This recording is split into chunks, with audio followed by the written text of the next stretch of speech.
What if Bryan Singer returned to direct Superman Returns 2? Well, for starters, he wouldn't have called it that. Instead, the film would have been titled Superman Man of Steel, and unlike Superman Returns, which was criticized for its lack of action, its sequel would have been a balls-to-the-wall action movie with a world-destroying villain. So let's dive in and find out why it never happened, and also take a look at what could have been Superman Man of Steel. Following 1987's Superman 4: The Quest for Peace, there were several attempts to bring the Man of Steel back to the big screen. During that time, superhero films had not only become darker, but action films had also become remarkably inventive, making the tagline from 1978's Superman the Movie, "You'll believe a man can fly," seem quaint compared to the stunning spectacles audiences were now experiencing on screen. As a result, the numerous attempts to reboot Superman frequently aimed to reinvent the character or update him for contemporary audiences, often steering away from the elements that defined him. For example, producer John Peters at one point famously decreed that Superman shouldn't fly or appear in his famous blue spandex, a feeling shared at the time by X-Men director Bryan Singer, who dressed as mutants in black leather instead of the brightly colored spandex they wore in the comics. However, that was in the year 2000 when superhero films were still somewhat in their infancy, but by the time Superman Returns rolled around, Singer had changed his tune. In June 2004, Warner Bros. Had a Superman film written by J.J. Abrams called Flyby, stuck in development hell, as director Brett Ratner and then Mick G both left the project one after another, leaving the film in limbo. As Warner Bros. Sat down with Singer to discuss a remake of Logan's Run, they asked him his thoughts on Superman, to which he said, "Superman has a blue suit, a red cape, and an S on his chest. These are undeniable facts. If you're going to make Superman, make Superman. Don't be afraid of it." As a side note, while directing the film, Singer carried around a rather unflattering photo of Nicolas Cage as Superman, and would whip it out whenever someone from Warner Bros. Questioned Singer's judgment or his more traditional approach to the character. The result of this meeting was Singer being asked to formally pitch his take on a Superman movie, and the idea he would come up with would address the elephant in the room: had Superman become irrelevant? Hence, a storyline about Superman leaving Earth for several years, spurring Lois Lane to write an article called Why the World Doesn't Need Superman. Not only that, but Singer chose to forego rebooting the franchise in favor of making a direct sequel to Superman 2, ignoring the events of Superman 3 and 4. Singer envisioned a rich, romantic, biblical-inspired epic, and at a runtime of 2.5 hours, hoped audiences would embrace the film as the Titanic of superhero movies. However, let's key in on two words used here: romantic and Titanic. A few years earlier at a movie theater, Singer noticed that there weren't a lot of women lining up to see a comic book movie, but they were lining up to see The Devil Wears Prada.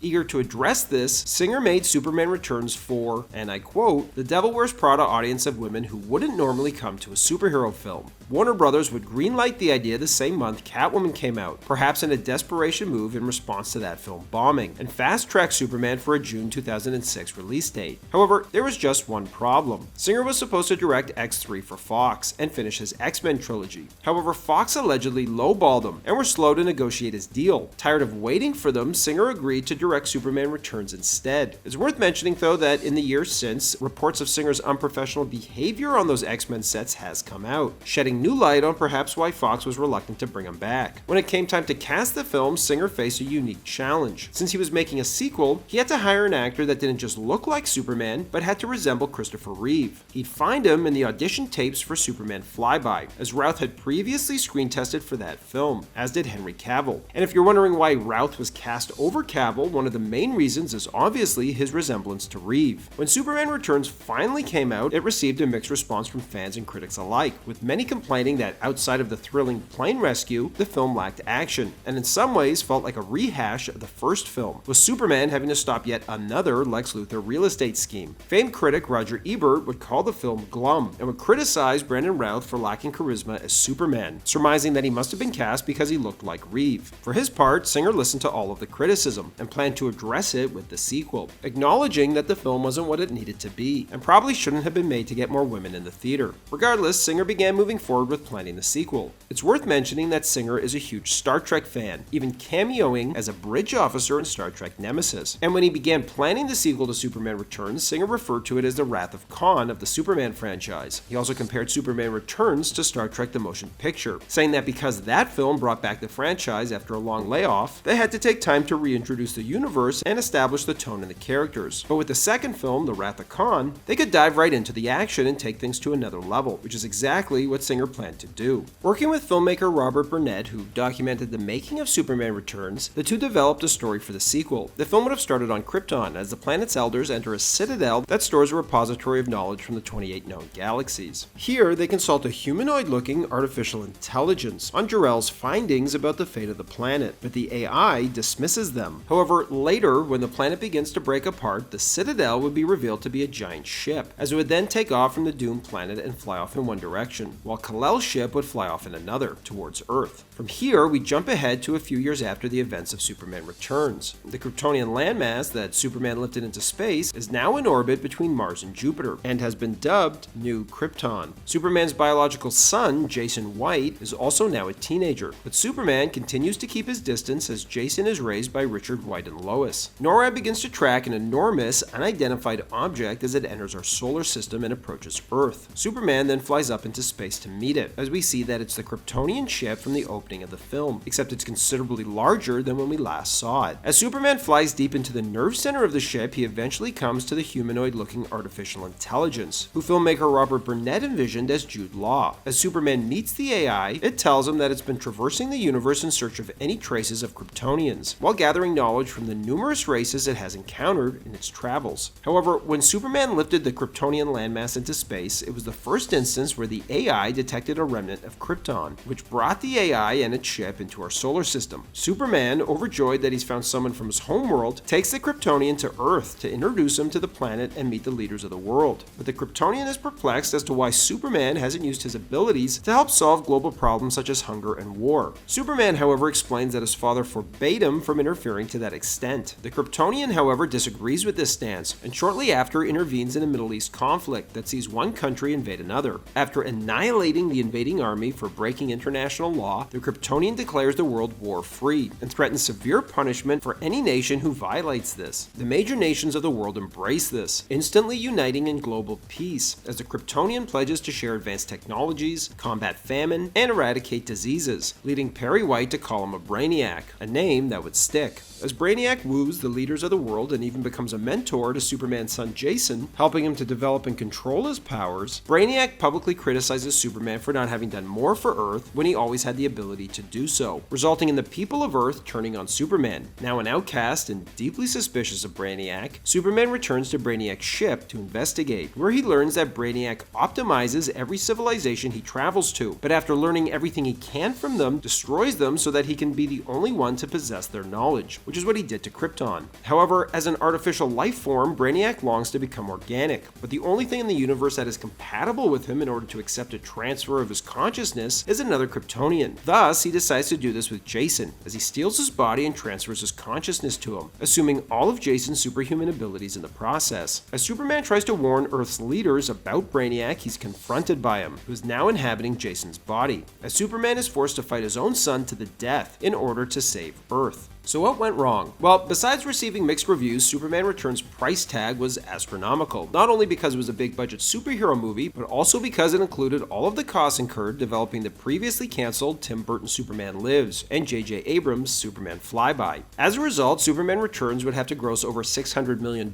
just to make its money back, which it fell well short of. In fact, up to that point, the only superhero films to make that kind of money were Sam Raimi's 2 Spider-Man films. Complicating matters was the fact that Warner Brothers began planning a Justice League movie to be directed by Mad Max's George Miller that would have taken place in a separate universe than both Singer's Superman and Christopher Nolan's Batman films, as DJ Catrona would be cast as the Man of Steel. However, the 2007 writer's strike not only halted production on George Miller's Justice League, but it delayed Singer's ability to work on a Superman Returns sequel. When the strike finally ended, it was followed by the release of The Dark Knight, which shattered box office records and convinced Warner Brothers not to create a competing Batman film with Justice League, and also to abandon a sequel to Superman Returns, as they sought to make future superhero films in the mold of Christopher Nolan's The Dark Knight. And while they didn't mean this literally, Dark Knight co-writer David Goyer would eventually pitch an idea for how to reboot Superman to Chris Nolan during the writing of The Dark Knight Rises, which Nolan would then help Goyer pitch to Warner Brothers, resulting in Zack Snyder's Man of Steel. And while Brandon Routh's contract to play Superman expired in 2009, he would eventually get to return to play the character in TV's Crisis on Infinite Earths. Years later, Bryan Singer would admit that it was a mistake to continue the Donner films with Superman Returns. And if he could do it all over again, he would have done a reboot and origin story. Thanks for watching, everybody, and don't forget to like and subscribe to Bullets and Blockbusters for more great content.